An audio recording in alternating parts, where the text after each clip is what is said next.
absolutely delighted, Kate and I, to be in studio with our next guest. Her name is Adele Tevlin, and she's an executive weight loss coach. So, Adele, you realize we're never letting you leave, right? You're going to be trapped here Monday to Friday and weekends. This is, I don't know, what is an executive weight loss coach? So I help executives, so busy people, reach their weight loss goals in a sustainable way. We know that executives have a very hard and heavy lifestyle, lots of eating out, lots of social events, and so I really help them create balance that's very, very tailored to them. So it's only executives? What about just people who only work a couple of hours a day and have no willpower, like us? Absolutely. So I don't discriminate. I executive weight loss coach is my, my title, but I do work with various people, just generally people that are struggling, that are busy, that are trying to find balance. That's what I do. Well, you work with a lot of stars. Well, thank you. So what is it that we're not getting about weight loss? What is it that's missing for us? I think what I find is people are very much, they look at what the masses are doing. They say what celebrities are doing, what's the quickest, fad or gimmick, and they're not really looking to sustainability. Like, how can I live my life forever? And the other thing that they don't focus on is behaviors. So a lot of that starts with our mindset. If you go into something like, this is a diet, this is restriction, the first thing you think about is, I can't do this forever. So anyone can do anything for 2 weeks, but can you do this for the rest of your life?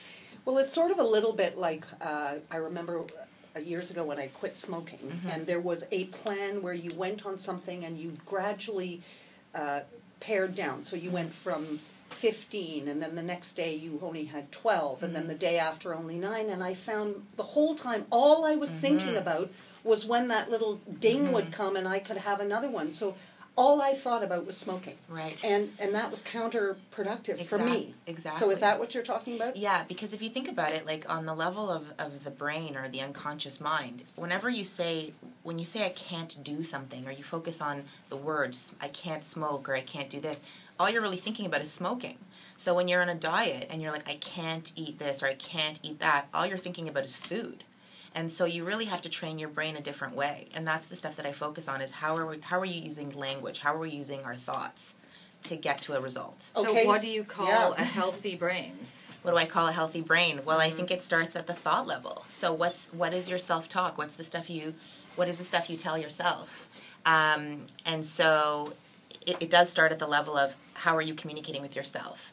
And if you have a negative self-image, or if you have a certain viewpoint of diet, it's already starting from a very different place. So how do you fix that then? Because people don't go on a diet if they have a great, if they're confident about how they look. They think they need to lose weight and it's important to them. So how, let's say Kate and I are in and we're your clients and we don't have the right mindset. How do you train us? How do you teach us? So we would start with that. We would actually look at what are some of the limiting thoughts or beliefs you have about yourself in this process. What are your goals, and what are the daily actions we need to take to get there? Because ultimately, I always say, like, Rome wasn't built in a day, and a real lifestyle change isn't going to happen overnight either. So we really have to start building great little strategies daily. So even like as a smoker, like you were saying, it's very similar. When you think about it, I look at food as an addiction. So when people are really addicted to sugar, it is just for the record, guilty. It's the second most addictive substance after heroin, to be honest. So our sugar is like that for our brain. So you really have to teach people like strategies to kind of get through that hard 21-day process. And so I take them through week to week with these small little implementations until they get a new pattern going. So it's really about creating like new neural pathways. Does that make sense? How long does it take to create? Some people say it takes 6 weeks to develop a new habit. Is that right? It's about 21 days, 21 days of consistency, though. So it can't be like 1 week we're good, 2 days we're bad, 3 days. It's got to be 21 days of consistency. So when I meet with people and I start them on my program, I'm really like, we need to meet weekly for this period, because this is where neural pathways and connections are being formed. Okay, so I'm not quite getting it. I come in, I'm addicted to sugar, and I'm addicted to coffee, and I'm addicted to whatever I'm addicted to. and I think I have a willpower problem. So what are you going to say to me? What do I have to do then? Okay. So we would start with, I would actually give you a strategy for here are the things that we need to change. So for instance, if you're eating sugar first thing in the morning. Yes, in my coffee, I have sugar. I just got a lecture from. I think having sugar in coffee takes away the taste of the coffee. It just makes it taste like a warm brown drink. Exactly. I know, but you're a tea drinker. So no, what I do you drink know? coffee every morning. I drink like 2 cups of coffee in the morning. And but I've never had, I was just like, it's not coffee, it's a warm brown drink. Exactly. Yeah. So that's a great question. So if you're starting the day with your coffee with your sugar, what you do is you basically spike your blood sugar first thing in the morning. You're now feeding into that pattern, and all day you end up craving sugar. So a lot of people, or a lot of my clients that come in that have, let's call it a sugar addiction or problem kicking sugar, I say, what are you eating first thing in the morning? Most people will eat a muffin or a bagel or a bowl of cereal.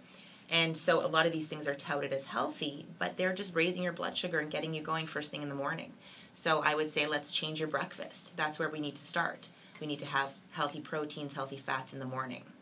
So, basically implementing these small changes over time is going to create a new habit. That's the key. Okay, what happens with me is I'm fine for 21 days. I'm fine for a month, and then I fall off the wagon. Well, then I would argue and say that are you really doing something that's really working or sustainable or, for you? And it would be sort of like looking at what are some of the behaviors you're doing daily. And a lot of people can sort of, I call it white knuckle their way through success. But really, if you're finding a strategy that works, if you're eating in a balanced way, if you're eating in a hormonally balanced way, it shouldn't feel like 21 days later you're going back to your old pattern. So when I work with people, it's really like I see that they would never go back to where they were, because they've now learned new things that actually make them feel better. Except for the fact that, I mean, there comes a point where people say, I don't really want to live a life where I'm never going to taste chocolate again. Yes. Or I am never going to have a glass of wine again. Yes. Now, I don't drink a lot, but I would like to have the odd glass. Absolutely. And I love chocolate, and Kate loves chocolate more than... So do I. I eat chocolate every day, just for the record. Just, So I want to be really clear, But I can't have one piece of chocolate. Okay. If I have one piece, I will eat the whole bar. That's right now, but after we would finish working together, you could, and that would be my ultimate goal. So my idea is... Do you believe this, Kate? Seriously, do you believe that she's capable of retraining having powered down us? An entire Kit Kat when I was only going to have one piece last night? No.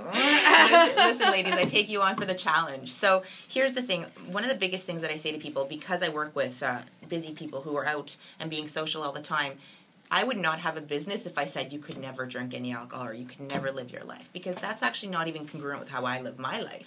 So it's about, can you eat chocolate at the right time of day? So I teach people about, here's the right time, here's the wrong time. Okay, what's the right time? What's the right time of day? Do you know what? Actually, ironically, it's very counterintuitive. But a lot of most recent studies do show that if you're going to do any kind of sugar or chocolate or carbohydrate, it's better to do it at the last meal of the day, because it does help promote more serotonin and melatonin and helps you sleep better. Okay, well, that's good. That's So you don't need to do it. If you do it smack dab in the middle of the day, you're going to have a high and then a low, right? But if you do it before bed, but sort of like for dessert, right? Then that increase in serotonin, right, is going to promote melatonin, which helps you sleep, and then you actually go into a nice restful sleep. And so, like I said, right, I have 2 pieces of chocolate after dinner every day. So it's not about you can't do things. It's about teaching people optimal times to do it, how to work with your hormones, how to work with your brain chemistry, etc. And that's why, back to your earlier question, people will buy a book like the diet of this or that, and it doesn't really gear towards the specific person. It's written for the masses, right? So you really need to understand your own triggers too. Well, boredom would be one. Yeah. And when I'm watching TV. Oh yeah. I'd love to. We can give you more work to do to make you. This might be more than a few minute segment. No, but I mean, I'd be typing away and I could just eat a whole chocolate bar. I mean, I could eat pounds of it. Right. But, so it's a matter of you don't have to give it up completely. No. But would you give it up for the first 21 days? No. So that's a really great question, and thank you for asking it, because so what happens is, if you think about, do you know the old experiment with Pavlov and his dog? Yep. Okay. Ding, ding. Exactly. So the way I work like a behaviorist, to be honest. So when I think about it, it's like Pavlov conditioned his dog to salivate to the sound of a bell without having to have any food in front of him. Okay? When you're craving chocolate at a specific time of day, it's a conditioned response. You're doing it because you've been running that pattern for so long and it's unconscious, you don't even realize it. So let's say you said to me, Adele, every day at 3, I need to go to the vending machine and eat chocolate, right? I'd say, okay, Christine, let's actually move chocolate to later in the day to change that pattern altogether. Does that make sense? Mm-hmm. So your brain is now having a little bit of a pattern interrupt, what we call. Mm-hmm. So now you're training your brain to eat chocolate at a different time of day. Mm-hmm. So my whole thing with you would be like, when are you triggered? Let's work outside of those triggers. Oh, I'm triggered 24/7. If I woke up in the middle of the night and there was chocolate, I don't buy it. I don't have it around. Well, it doesn't show on you. So I would go and if I woke up to go to the washroom and there was chocolate there, I would think, oh. But I would actually give you this little exercise because it's actually cool to do. This week, pay attention to when you're really craving it the most, because there's probably a certain time of day that it's happening more frequently. And if you can remove it from that time of day and move it to a different one, it's less of an issue. So now you talk about a missing link in many individuals' healthy lifestyle. What do you think that missing link is? A missing link in healthy people's lifestyle is, I think, consistency, and I think setting realistic goals.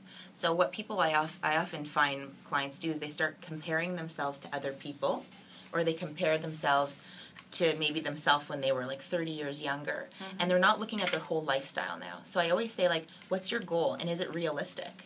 And then what are you doing to get there? So I may say, okay, I have a goal to run a marathon, but if I'm not training to run a marathon, I'm never going to run a marathon.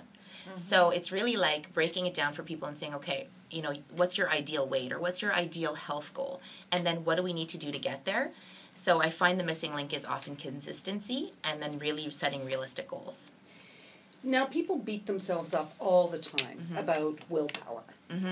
Is that, how much of a biggie is that? I literally just wrote an article about this and was reading a survey about this as well. But willpower only accounts for 10% of whether someone will do something or not.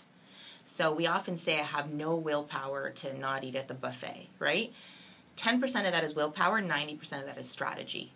So where I come in, and let's say we were working together, is I'm the strategist. I'm going to create a strategy for you to navigate the buffet. Because if you just go, and it's that whole white knuckling approach, if you just go and say don't have willpower, it's really not the whole gamut. It's really more about creating a strategy for you. A strategy, Kate. That's what's missing. A strategy. Well, I have. It's easier for me, and I did. I lost 10 pounds when my kids were at university, and it was just my husband and me. And they came home, and then it's the what's for dinner, although they're incredibly fit. I mean, Sophie's ridiculous. She gets up 3 days a week, runs to the gym, then goes to her job, and 2 nights a week she exercises on the way home. So it's 5 days a week she's an hour at the gym. But with the little backpack on and the clothes to change into, jogging off to the gym every morning, which is a 5K jog, then an hour at the gym. She's like, you have no excuse. And I don't, but I'm tired, and I really don't want to, I walk the dog, I get this, but it's like, and then I've got to cook dinner, and then I'm tired, and then I sit down. So, I mean, I really need some kind of strategy of consistency, because when they're not around, I'm good, but I should be inspired by them instead of, going, this is ridiculous, I can't even compete. You said something really, really interesting there, and I always listen to the way people use language, right? It's the whole idea, I should be more inspired. But I think people end up doing things that are really like a value for them too. So I ask people, like, what are your top 3 values? And if health isn't on your top 3, we'll always find excuses around things. We end up kind of doing the things that are really important to us. So sometimes I help guide people to show them that health is an important value. And how can we make this a priority for you in a way that makes sense? Like you running to the gym and working out 2 hours a day out of the gate, and that's what I mean by unrealistic expectations. Someone will be like a couch potato, and then they'll be like, I'm going to the gym 7 times this week. And then what happens is they burn themselves out, they end up hating it, and they don't go back. That's what happens with the New Year's resolutioners too, right? So it's like, okay, can you commit to 2 days? And you're like, yes, I can. So let's create a strategy around that. When are you going to go? How are you going to go? So it's being specific too. Being specific. All right. Christine Bentley and Kate Wheeler with you in studio today, and joining us here is Adele Tevlin, who is an executive weight loss coach, and we've been talking about missing links for a healthy lifestyle. And one of the things we were talking about in the break was that there is a difference, a big difference, you say, between men and women losing weight. Yes. So unfortunately for us women, we sometimes have a harder time because we have hormones that often work against us, especially as we get older, namely estrogen and progesterone. And men have a lot of testosterone, which actually helps and fuels weight loss. Is that why they lose weight faster? Yes, because testosterone is like an sort of a fat, incinerator, so to speak. But as you notice too, men, as they get older, they have lower levels of testosterone, and they go into what's called andropause. I don't know if you've heard of that, but it's the male version of menopause. And so men who are older have a hard time losing weight too. But, what I often find with my clients is the females come in and they go, oh, my husband and I started this diet together, and he's lost 50 pounds, and I've lost 10, and I'm so annoyed. And I'm like, stop comparing yourself to your husband. He's got different hormones. And so to the point that you and I were talking at break, what's often healthy for men to eat is not often the same for women. So it's important that you don't do the whole compare with your husband thing. Well, then it would make it hard for a couple to go on the same sort of regime, wouldn't it? Well, and that's what I mean by everything needs to be really tailored. When I work with couples together, they're accountability buddies to each other at home, but they may not be eating the exact same thing or the same amount. They'll be eating similar things, but not the same. You can't expect to eat exactly the same as your husband and get those results, right? But I don't want to cook two different meals. No, and you wouldn't, right? But it would be little things like, how much rice he could have versus how much rice. Well, they already do that. You already do that. You'll give him more of something if you're on a restricted where it's... I'm not giving him anything because he lost all that weight and kept it off. He's now starved. Well, we started incorporating a little thing, and we did it last night. We walk. It's about a 25-minute walk to our favorite little restaurant, and we went and we split a salad and we split a pizza with no meat or whatever on it, and then we walked back. So in total it was about 3.5 km. But we're not driving anymore. If you want to go out and you don't want to have the healthy dinner that I'm cooking here, we're walking there and we're walking back. And that's what you just said is exactly it, right? So often when it comes to weight loss, people write books or talk about it like what they have to give up. And I always say, well, what can you add in? So, like, if you still want to have pizza, but you can walk the 5K, right, to have it, okay, well, that's a positive change. So people are always like, I can't do this, I can't do that. And it's really like, what can you add in that's still healthy without having to think about taking things away? Because you probably notice this too, but when you're on a health kick, so to speak, the more healthy habits you have, the less room you have for the bad ones or the destructive ones. Okay, so you talk about strategy, and you're basically teaching, you're changing people's behavioral patterns or psychology. Yes. In terms of nutrition itself, what would you say are the key sort of pillars of your program? Absolutely. So I would say that I would adhere more to a Paleolithic type style of eating. Which is, so the paleo diet or the paleo way to eat is looking at how our ancestors ate 10,000 years ago, before the agricultural revolution. So when they do research around that time, people had less heart disease, less cancer, less obesity. So what that really means is healthy fats, lean proteins, lots of vegetables, limited amount of fruit, and very limited amount of grains. And limited amounts of processed foods, which everybody agrees is unhealthy and clogs our system. I think it's just generally a healthier way to eat because you're not eating a ton of sugar, processed foods. You're focused on lean proteins, healthy fats, which are like anti-inflammatory. Lots of green vegetables, which are cruciferous and helping cleanse the liver. And then focusing on even your grain sources or your carb sources, like maybe things like yams or sweet potatoes or low glycemic carbs. And again, I would place them later on in the day for the same reason that I shared about the chocolate, that you want to eat your carbs. Carbs do make you tired. That's by nature what they do. They give you energy, but then they deplete you a little bit. So that's almost the reverse of what taught. I was told that if you have your carbohydrates earlier in the day, you burn them off. So yes, so that was that was sort of what people used to think, but the most recent research, and I say recent even in the last decade, is people are realizing that that's an outdated way of thinking. Because think about if you have a pasta for lunch. How do you feel at 3? Sleepy. Exactly. You want to utilize your carbs so that you have energy. So if you actually eat, a bowl of oatmeal for breakfast. I do. This is often the problem. The problem is that you get a boost of energy and then you crash. And then what do you need to do? You need to eat more sugar to get more energy. So people are on this, I call, infinite roller coaster throughout the day because they started their day off with, by the way, there's nothing wrong with oatmeal. I don't have sugar in it, though. I mean, it's oatmeal, peanut butter, and blueberries. But by nature, oatmeal is a carbohydrate, which spikes. Right. The minute it gets into your saliva and produces amylase, it's gonna spike your blood sugar. So, that's what I mean by, even by just from what I hear from you right now, like changing your breakfast, I think would change everything. Well, one day it's the oatmeal, second day it's egg whites, and like Why a frittata are you doing or egg whatever. whites? Egg and egg white. Okay, good. One egg Don't remove the fat. It's so No, important. no, but I have avocado and tomato with it. That's a great one. That's a great breakfast. Or I have a slice of toast Ezekiel bread with avocado, some tomato, and some siracha. If I have bread with all kinds of nutty, grainy, chewy things in it, is it healthy? That's such a loaded question. That is such a loaded question.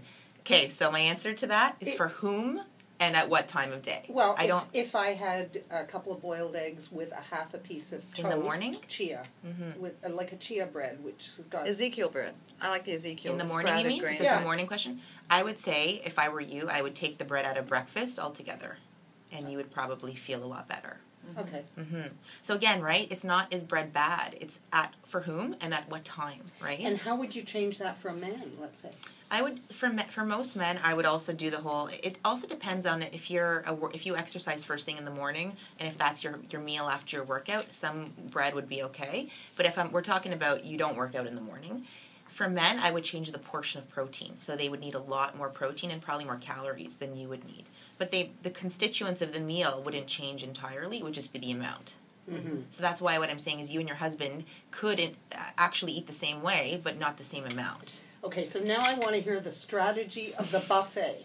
Because I'm going to a party next week, and I want to know how it is that I maneuver all that great stuff and come out of there without going, oh, well, here's another day Avoid blown. the dessert table, except for just before you're leaving, have one little chocolate.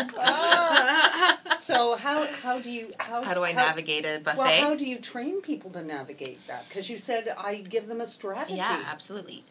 So I would, number one, I'd have to know more about you specifically, but we'll go based on just a general strategy. Me has no willpower. If it looks good. Stop saying that about yourself. You do have willpower. No, I don't. You stopped smoking, Christine. You went if you cold stopped turkey. smoking, you could cold do this. Turkey. Yeah. Cold turkey. You have willpower. You have willpower. But remember, willpower is only 10%. Okay, so let's say you're going to a buffet, right? What is this, for dinner or for lunch? Dinner. Dinner. Okay. So the first thing I would say is you need to have a healthy snack in the afternoon before you go to dinner. So one of the things most people do, and this is again one of those counterintuitive, let's say you're going to a buffet for dinner. A lot of people will almost skip all the meals to save all the calories. Yes. Right. They prorate the calories. Yeah. Do not do that. That is a recipe for disaster because what's going to happen is you're going to overeat to the tune of probably 10 times more. So you actually want to treat your day as you would normally. And then I would even have a snack before going out for dinner. And then really have a strategy going into it going, I'm going to have one plate. I'm going to focus on lean protein and veggies and have that, like, whatever I want on that one plate, and that's it. See, that's the thing I think what happens at buffets, and especially at things that you go to where there are people serving. They're walking around. So you have a bit of this and a bit of that, and you don't take the plate because you've got maybe a glass of wine and a purse and you're talking to someone. And then you kind of forget that you actually had 18 little bites 100%. as opposed to 8, which would have been reasonable. It's funny you say this. I was talking about this with a client yesterday. When you're at a cocktail party and you're eating from trays like that, you will delude yourself to think you're eating less than you are. Because you'll be like, oh, I only had 2 shrimps and that one thing. But really, if you put it on a plate, you'd see how much you ate. So I always say you need to optically, visually see what you're eating instead of eating like off a little thing like that. But if you're at a buffet, I'd say eat something before, like a snack before. Have one plate, and that's it. Do not go up for seconds. And then always fill up on your protein first. And what is neuro-linguistic programming? So neurolinguistic programming is basically the study of how we use language and how that affects our states. A simple experiment or way to test that is if you said the word happy to yourself out loud. Happy. And look at what happens to your face. Mm-hmm. And if you say the word sad or depressed, what happens? Sad or depressed. Mm-hmm. So there's a change in your tonality and in your overall being, right? Mm-hmm. So it's the idea that what you say influences how you act and how you feel. So NLP is really learning or teaching people how to use language in a positive way. And that's part of the work that I do with people too. So just even, kind of with Christine and saying, I have no willpower, or I'm, really hard on herself. It's like, we got to change your language because you're actually telling yourself this all the time. Mm-hmm. So, so just you teach people like how certain, words have power. And we often use the wrong words to ourselves. Like, we're almost worse on ourselves than we are on other people. Absolutely. So how do people get in touch with you? They can find me on my website at adelewellness.com. Yes, and that's where you find that's me. How. That's how. Well, that's how. Well, thank you very much for coming in. Thank you so much, ladies. It was so fun, and I hope to see you soon. Click the channel subscribe button for full-length interviews and more from What She Said here on YouTube.